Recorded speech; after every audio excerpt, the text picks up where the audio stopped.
What if the greatest prison built for humanity is not one of chains and bars, but of perfect, insulating comfort?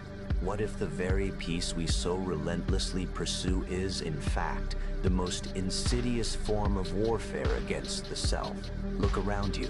They tell you to strive for ease, for frictionless living, for a world where every need is anticipated, every slight discomfort dissolve before it can even register. They call it progress. They call it liberation. But I ask you, what becomes of a muscle that is never challenged? It wastes. It withers. It forgets its purpose.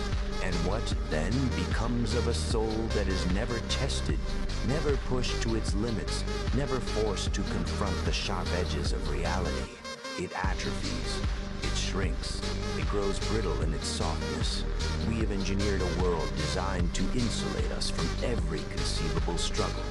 The struggle for sustenance, the struggle for warmth, the struggle for answers, even the struggle for meaning itself, which is now conveniently prepackaged and delivered to your screen. We chase a life devoid of friction, believing that happiness lies in the absence of all resistance. But virtue, true strength, genuine understanding, these things are forged only in the fires of adversity. They are sharpened by the grindstone of hardship. Consider the child who never falls. How will they learn to rise? Consider the mind that only consumes pleasant fictions. How will it discern truth from convenient illusion? This avoidance of struggle, this ceaseless pursuit of absolute comfort, makes us exquisitely fragile. The slightest inconvenience becomes a crisis. A gentle breeze feels like a storm. We become creatures of exquisite tenderness, unable to bear the natural fluctuations of existence. Your ancestors built empires, endured famines, crossed oceans, faced down beasts and barbarians, not because they wished for hardship, but because they understood that life is hardship, punctuated by moments of joy. And it was in grappling with that raw, untamed existence that they found their mettle. They understood that the soul's true measure is not in its capacity for pleasure, but in its capacity for endurance.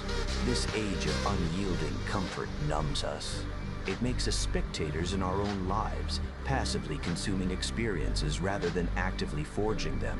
It blunts our edges, dulls our senses, and leaves us spiritually inert, yearning for something we cannot name because the very instruments for its discovery have been allowed to rust.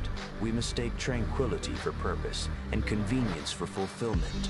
We seek peace, but find only emptiness. The ancient Stoics did not shun discomfort. They embraced it. They understood that voluntary hardship inoculates the soul against the involuntary kind. They walked barefoot, endured hunger, slept on hard ground, not as penance, but as practice. A practice for life's inevitable blows. They knew that the soul, like the body, demands resistance to grow, to harden, to become truly resilient. So, I urge you, do not flee from the challenge. Do not recoil from the difficult conversation.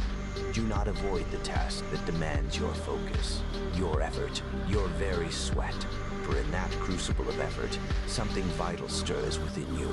In that moment of struggle, your true self is revealed, not as a delicate blossom, but as an unbreakable root.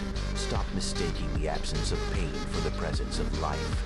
For the soul grows not in the garden of effortless ease, but in the wilderness of earned experience.